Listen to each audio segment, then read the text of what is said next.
Welcome, fellow bookworms, to TBR's Den. My name is Whitney, and today it is time for another Monday Musings. It is Memorial Day today when I'm filming this, so I hope if you're doing something for Memorial Day, you stay safe and you remember the reason for the holiday in the first place. But we're here to talk about books. I kind of had a little bit of a blah week this past week, just been super tired and such, but I'm pretty happy with what I got accomplished. So the first book I finished was kind of just an extra book, which all the books minus one going forward are all kind of extras. I finished my May TBR game, TBR, so they're all just kind of extras at this point. But this one wasn't in the plans at all, but I got the hold from Libby for the audiobook, and that was Not Quite Dead Yet by Holly Jackson. And I really enjoyed that one. I did only end up giving it a 4 stars, but it's probably one of my favorite thrillers I've read, mystery thrillers I've read. It follows, I forget her name, Jet. That's not her real name, but that's her nickname, Jet.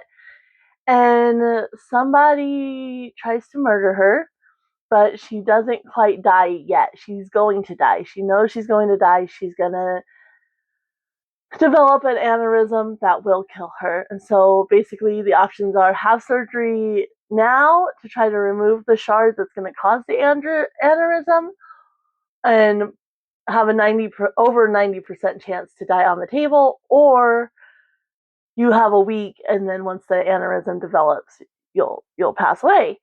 And so she chooses to take the week so she can find out who killed her. And so it's the whole time is her trying to just figure out who killed her. And the thing with that one, like I only gave it 4 stars because there were a lot of reveals. And I think it was just a little too much for my own personal taste. I know some people really like thrillers that do that have a lot of like twists and big reveals here and there. For me, it was too much. And I felt like the story dragged on a little too long. Because like at the halfway point, we had gotten a bunch of reveals, and I'm thinking, how can there still be half the book left to go, you know?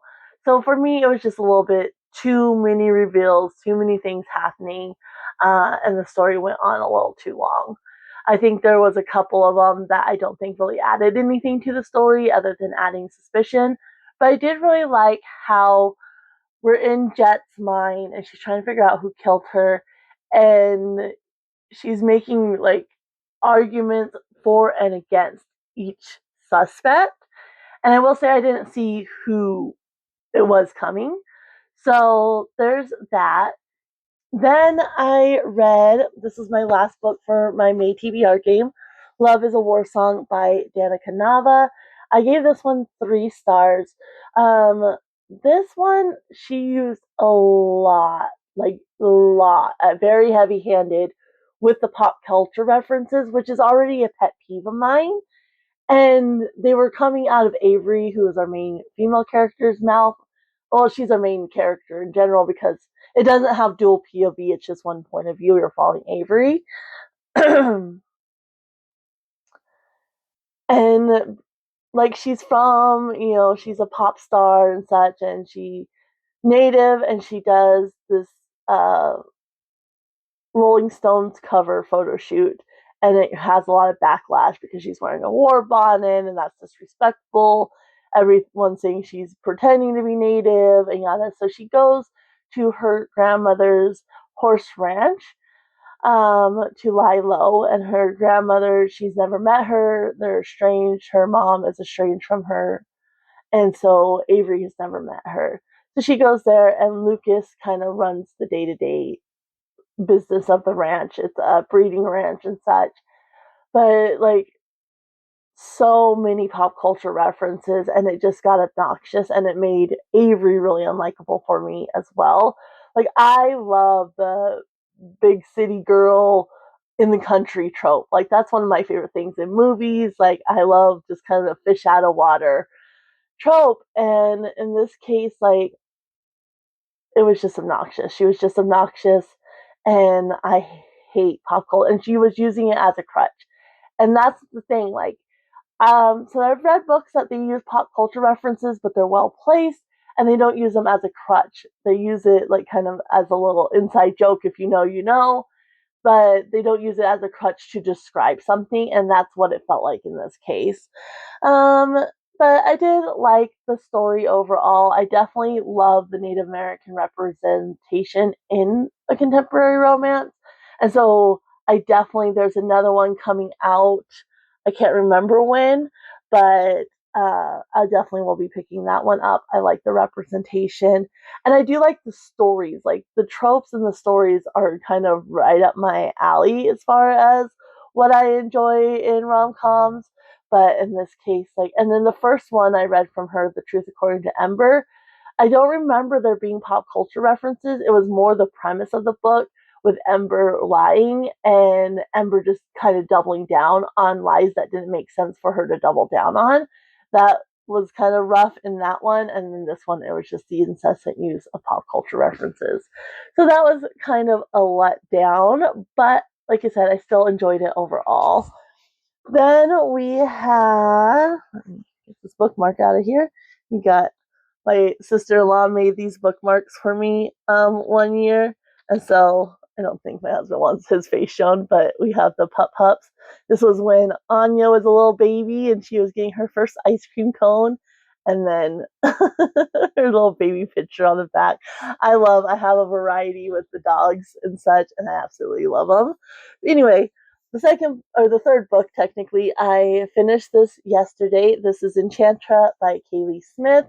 I loved the first book. I really, really enjoyed it, and I couldn't wait to read this one. So, as an extra, I knew this one was top priority for this month.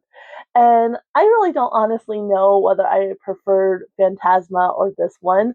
I really appreciated both of them. Phantasma had OCD rep. This one, she has a little bit of PTSD and trauma. So this one we're following Genevieve, who is Ophelia's sister. The whole reason Ophelia went into Phantasma was going after Genevieve, and she's trying to figure out more about her mom and her mom's past and such.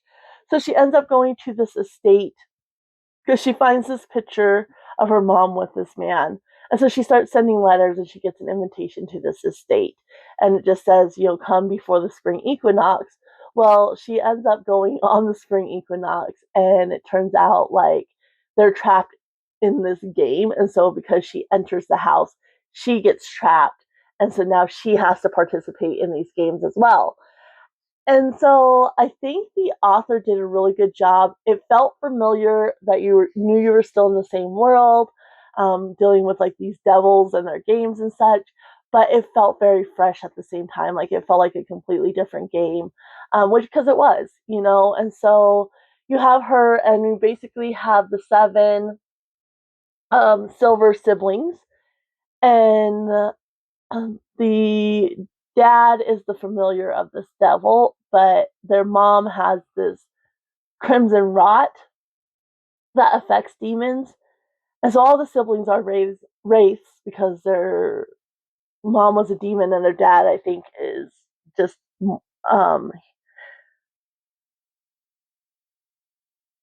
it's the offspring of a demon and another paranormal being. So he's the devil's familiar. So he's immortal. His lifespan's tied with the devil, yada, yada. Anyway, when their mom got sick, he wanted to leave. And so now each year they have to compete against each other in this hunt to get the fix for their mom, which only lasts a year, and kind of as punishment for their dad thinking about trying to leave this devil. And they fight to the death, and then there's one winner, and the others have to go back to hell and work with the devil and work for the devil, and then the winner gets to stay in their house.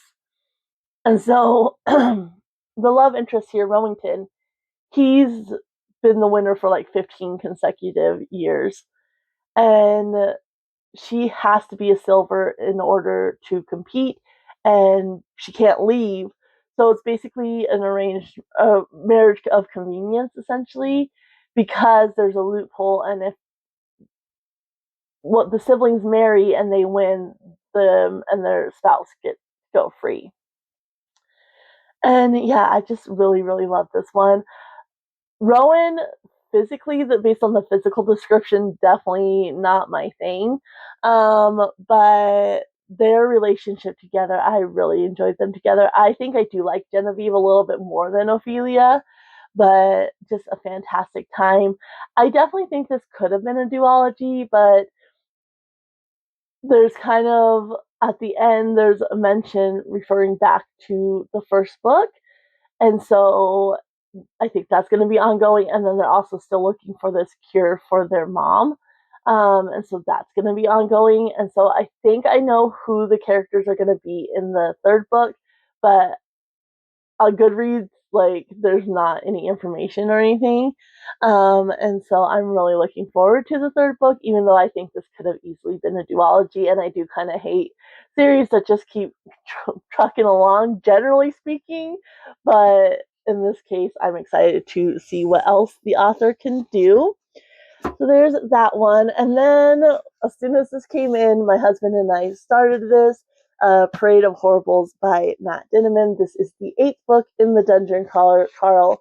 Chunky, not quite as chunky as some of the others. It's just shy of 700 pages, 688. But we've been reading this. We're on page, let's see here, 178. So this one I will continue to read with him, and it will definitely carry over into June. So we'll just continue it this week, and then it will carry over into June. But of course, we're loving this just like the others. And I'm so happy to be back with Carl and Princess Donut. So we've been reading that. And then last night, I did start Agnes Aubert's Mystical Cat Shelter by Heather Fawcett. I'm only 24 pages in. I barely got it. But it feels like it's not anything like Emily Wilde, but just kind of like the way the character talks and such definitely kind of reminds me of it, like the way she's explaining things. And so, yeah, we meet Agnes, and I'm excited for this one because she's 35, and for Kim from Expedition Through Pages game, the mid-month challenge has to do with the ages of main characters. And so I've done like the 10 to 18 range and the 10 to 20 range and then the 20 to 30 range. So I'll be able to check off another range because I should finish this in time. And very excited to be back with Heather Fawcett's writing. I love the Emily Wilde series, and I'm already only 24 pages in, but already enjoying like the tone of it and these cats that are here. We've met a couple of the cats and really enjoying those as well. And there's kind of this thing with the magicians. So I'm excited to keep plugging along with that. And then this is one I was hoping to get to this week. I was hoping to read both Agnes Aubert's and this one, get them finished this week, but of course that didn't happen, which is fine. And so I would like to read Theo of Golden by Alan Levi. Again, I saw this one on Becca Books and Boudreaux's channel, and she did the reading her kids' names. And this one really caught my attention. So when I saw it at the store, I was like, I gotta pick that up. So I do really want to read this. And then I also, when I ordered A Parade of Horribles, my husband let me get some other books as well. And so this is one I want to read sooner rather than later as well.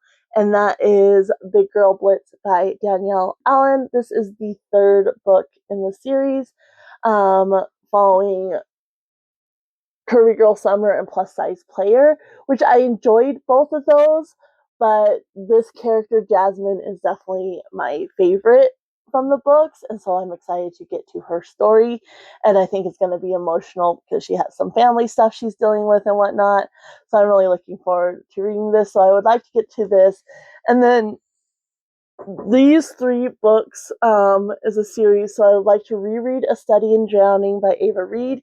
And then I found an archive of romance at the grocery store when we were there, and it led me down a rabbit hole, and I realized that there was a second book in the series, A Theory of Dreaming.